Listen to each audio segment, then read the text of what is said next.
to be very clear, are influenced by this nihilistic conception, right? That nihilism expands beyond sort of just personal exhaustion into a sociological, normativized exhaustion, such that norms become exhausted.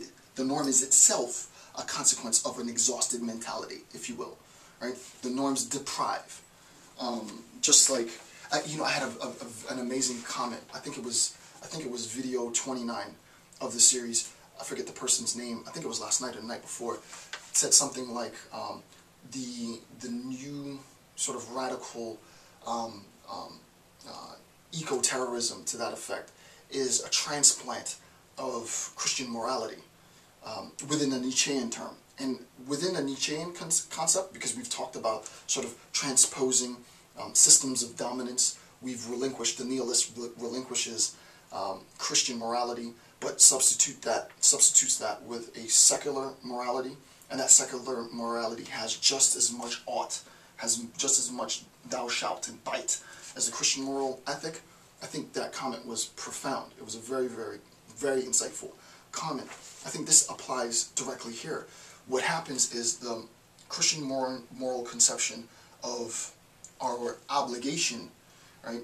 This decay, this sense that the meek, being meek is the best, turning the other cheek, not being subservient and not resisting, all of these conceptions of, in a sense, allowing oneself to be dominated, transposes itself from the Christian moral ethic into a political, sociological, scientific paradigm.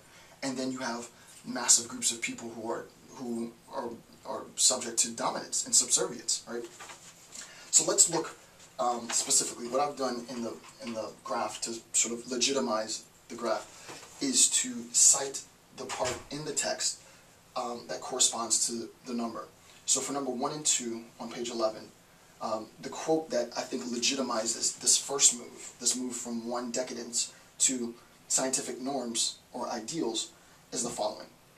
This is note 53, quote, even the ideals, even the scientific, so number 2, even the ideals of science can be deeply yet completely unconsciously influenced by, right, decadence.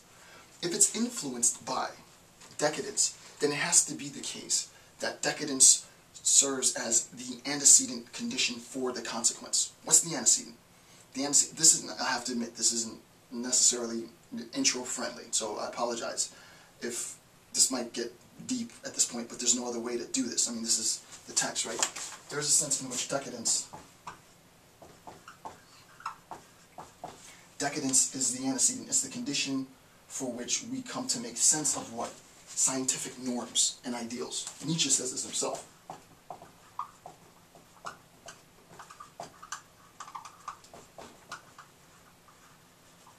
Right? The quote is, even the ideals of science, so the ideals of science, can be deeply yet completely unconsciously influenced by decadence. So I think that's undeniable. Decadence, it is undeniable. Decadence influences scientific ideals. Now, how do we go from 2 to 3? You see note 3, another quote.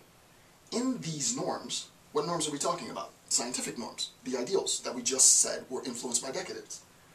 In these norms, the life that is declining formulates its social ideals. Okay, so if the life is declining, right, if science posits a depressed state of affairs, you can think easily of, and this is a pretty obvious example, social Darwinism, right? Social Darwinism, a perversion of Darwinism proper, says that, as is the case within the survival of the species, the survival of the fittest, individuals who are equipped to deal with natural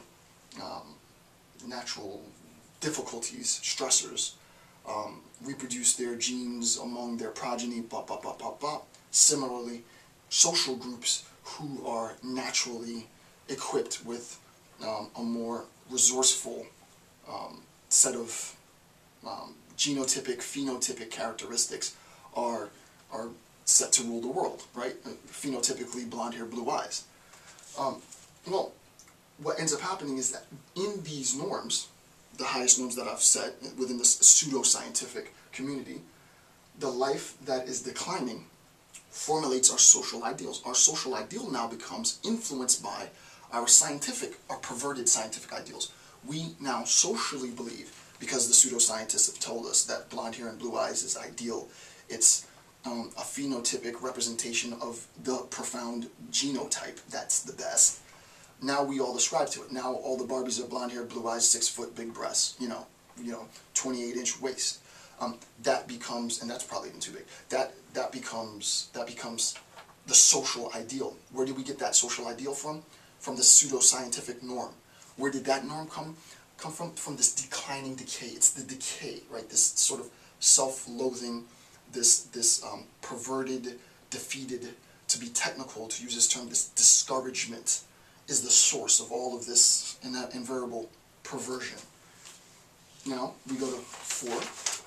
So on the next page, page 12, 4, quote, and inevitably it takes its own instincts, and those instincts are the declining social ideals, of decay from the norms of sociological judgments.